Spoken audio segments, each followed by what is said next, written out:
Hello and welcome to the look ahead for Tuesday, the 9th of January, with me, Fiona Cincotta, Senior Market Analyst at City Index. So cracking straight on the earnings calendar, we'll be looking at results from Games Workshop. And then on the economic calendar, first up, we're going to be looking at Australian retail sales.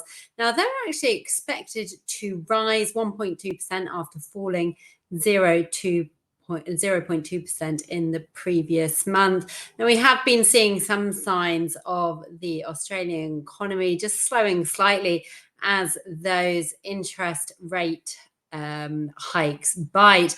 However, the RBA is still a little bit leaning towards the hawkish side of things as we approach the February meeting. Now, what does all this mean for the Aussie US dollar?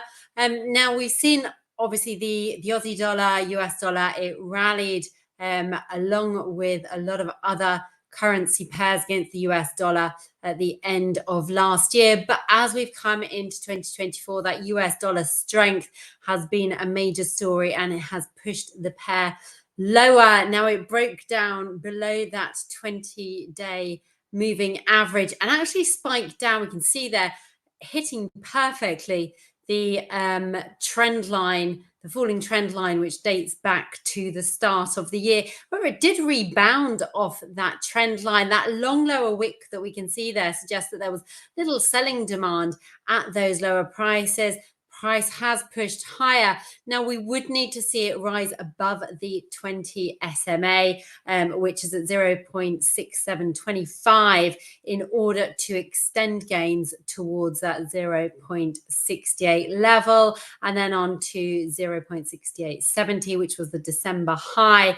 Failure to break above that 20 SMA could see the price fall and retest that falling trend line resistance and also Friday's low, and that's at 0.6640.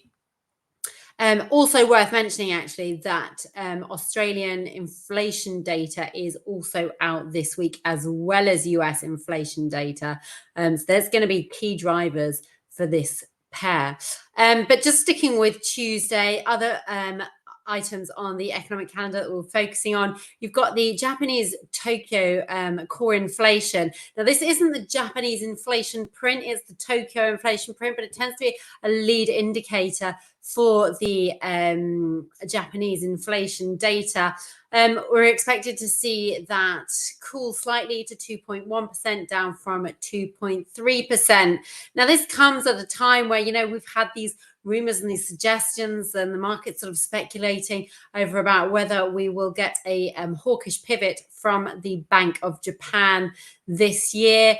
There are suggestions that it was going to come at the very end of last year. The Bank of Japan hinted towards it, then they stepped back from that. And so, that's going to be one of the key drivers for the Japanese yen across 2024, is going to be, are we going to get that hawkish pivot? Obviously, if we have stronger than expected inflation data from Japan, then that would support the view that the Bank of Japan might look to move away from its current negative interest rates. So let's just have a look at what's going on with the Japanese yen, US dollar. There we go, get the right one going. So we can see that sort of had fallen really quite heavily from November through to the start of this year. We've seen a low hit at 140.25. The price has recovered well from hitting that low just at the very end of December. It's risen back above the 200-day moving average. It's risen above that multi-month falling trend line. We are seeing the pair struggle at that 145 level. That's going to be the next level that it needs to be in order to continue to rise and to retest the 140, I think it was around 146, 147 level. That will be looking, and that was the December high. On the downside, if we see a failure or rejection at that 145 level, then the 200 SMA is going to be key then, and that's at 143.20. If we see a break below that, we might see the bears gain momentum again and push the price back towards that 140.25 level. Just moving on now to German industrial production. That's also coming out tomorrow, expected to increase by 0.2% month on month, and that was after a 0.4% increase in October. Recent data from Germany has been very mixed. I mean, last week we saw that inflation ticked higher again to 3.8%. We also saw that retail sales plunged much larger than expected, 2.5%. So that sort of highlights the struggles that households are faced with interest rates at record highs at 4%. So, the consumer in Germany does appear to be under some strain. However, today we've had more data out from Germany. We've seen that actually trade data has improved considerably. There was the trade surplus rose to 20 billion. We saw exports rise 3.7%, imports rise 1.9%. So these are really, quite encouraging figures. That they do obviously come after a very long run of deteriorating numbers. And I think one higher print doesn't constitute a new trend, but it could be the start of perhaps a slightly improved demand environment. So that's going to be something to watch out for. We do have, as I said, have those German industrial production figures. So if they do come out stronger than expected, that would be some good news for the health of, or reflection of the health of the German economy, which I think so far is looking, well, on the weaker side without a doubt. So what does all this mean for the DAX? We're just looking at the DAX here.